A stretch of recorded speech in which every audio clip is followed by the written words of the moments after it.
Good morning. This is Bill Roney, and this production is brought to you by Halloween Donuts. Woo! Or for some of the others, Fall Festival Donuts. But me, Halloween, favorite holiday. All right, so we're supposed to talk about formative assessments. What is it? Interesting. So, read what we needed to read, and most of us focus on assessing how the class is doing and what you need to fix it,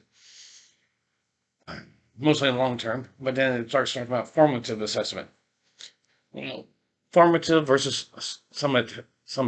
Say, uh, yeah, summative assessment. But the question main focus is was formative. Well, for this practice, I'll be using probably something slightly different terms. As you saw when I tried to say summative, I do have a slight speech impediment. I had a Spanish teacher that threatened to reach in my mouth and cut the little thing underneath the tongue so I could speak more properly. I didn't know at the time, but she was actually a doctor that had immigrated to the United States. I would meet her later on when I was getting my 2 year degree, and it was in nursing. Come to find out, she was extremely skilled in medical profession. So I'll, you might hear some of it in some of my conversation. There are formative. What is it? Formative is basically impromptu testing. You know, the more easier terms, formal and informal. I'll use the informal on this one a little bit more because I can say the word properly without stuttering. It's the $5 word, and the definition is basically the same. So, interesting if you go to look up formative assessments, not just a book. I decided to go online, and I will post some of those sites, including a really interesting video that explains what formative is underneath this video in the classroom log, so you can click on it and save it. I like having a nice library.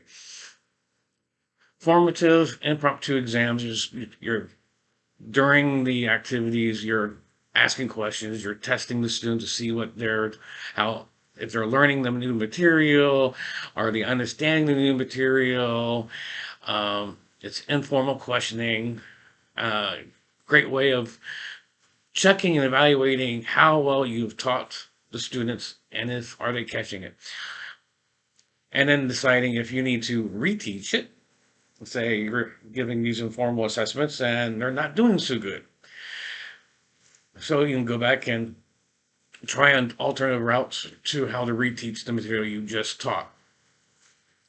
Or if they are understanding it and they have expanded beyond it, which included learning the new stuff that's already coming up, you can expand what you're teaching, helping them gain a little bit more knowledge and a little bit more challenge on stuff that may not be in the book. You can add material. Now, and the textbook itself, it was talking about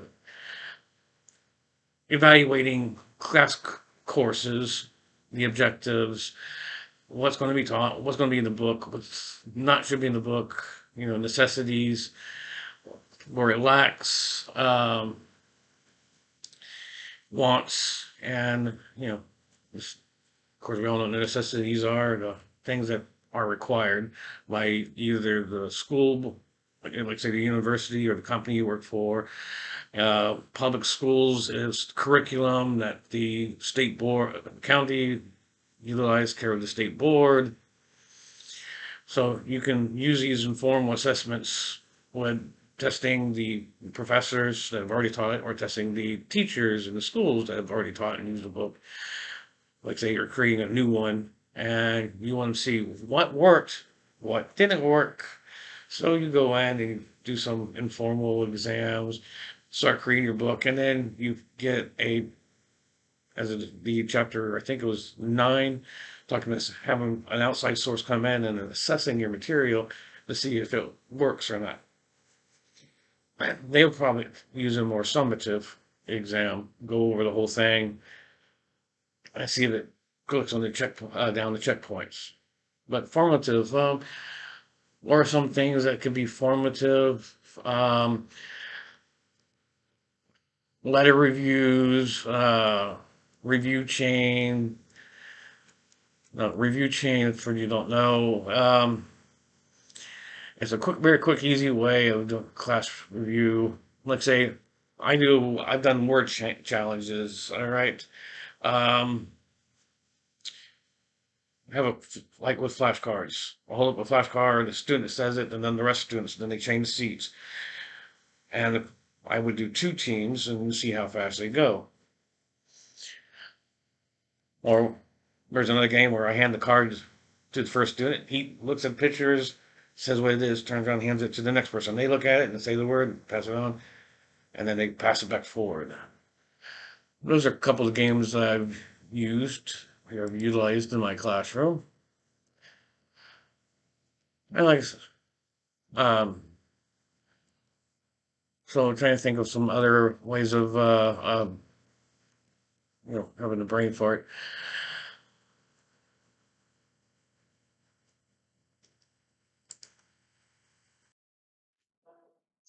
Now, a couple of different ways of doing a formative or informal round robin charts, just strategic questions, asking like, hey, what's that word right there? You like overlooking where they're writing, and they tell you what it is.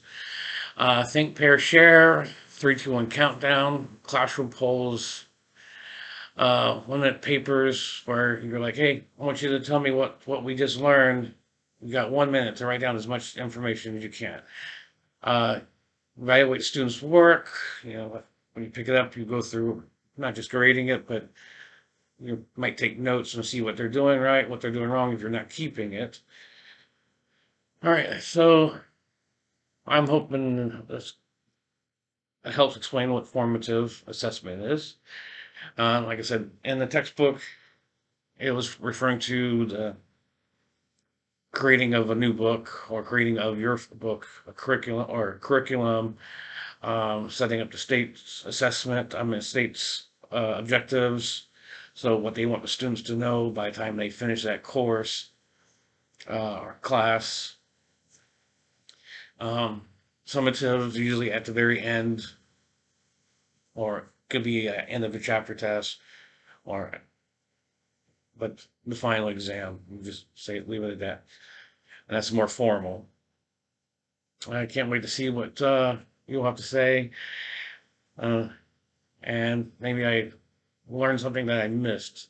Like I said, I'll be adding some links I went to read and look over uh, below the video for you to add to your library or just watch. One of them will be a link to several videos, and one will be a YouTube video of the first video that I linked to.